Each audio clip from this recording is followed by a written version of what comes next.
Саламатсыздарбы? Бул BBC дүрбүсүндө подкасты. Аны бул жолу мен Эленора Сагындык кызы алып барып жатам.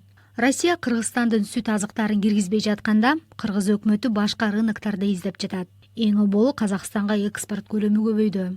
Ошондой эле Өзбекстандын базарында колго ала баштадык дейт Айыл чарба министри Аскарбек Жаныбеков. Тактап айтып койсок, жалпы экспорттун 85% сүттүкү Казак Республикасына кетет, Казакстанга, биздин кошуналарга. Жана азыр активдүү Өзбекстанга поставкаларды баштадык.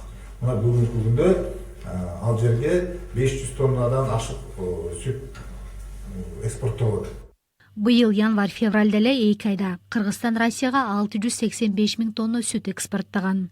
Бул былтыркыга караганда дээрлик 9 эсе көп.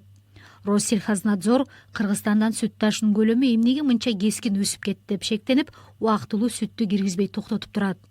Бирок эксперттер Кыргызстандын сүт азыктарынын экспортун көбөйтүүгө жетиштүү потенциалы бар деп жатышат. Мурдагы айыл чарба министри Төрөгулбеков. Кыргызстанда бизде 1 миллион 650 миңден ашык ирүүбүз бар. Анын бир 700 миңге жакын бул уйлары бар. Уй санасы болот. Андан саамал бир 350-400 миңге жетет биздин саамал уй. Ошондо бизде бир жылда 1 миллион 700 миңден ашык сүт чыгарабыз. Россельхознадзор 5 кыргызстандык компаниянын сүтүнүн сапатынан да шек санаган. Айтылган сындар боюнча кыргыз тарап текшерүүлөрдү жүргүзүп, кемчиликтерди жойгонун билдирүүдө.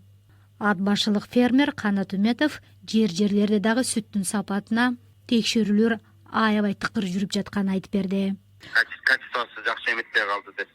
Алды аябай иштеп атышат ошо. Справкаларын алып, полный баардык эмелерин карашып, аябай текшерип алып атышат да сүт заводдордагычы. Бирок Россия Кыргызстанда өндүрүлгөн сүткө ашыккан түрү жок. Буга чейин кыргызстандык агро өндүрүүчүлөр тезинен чара көрүлбөсө ички рынокто сүттүн баасы төмөндөп, фермердик чарбаларга күч келе баштаарын эскертишкен. Бул BBC дүрбүсүндө подкасты болду. Аны бул жолу мен Эленора Сагындык кызы алып бардым.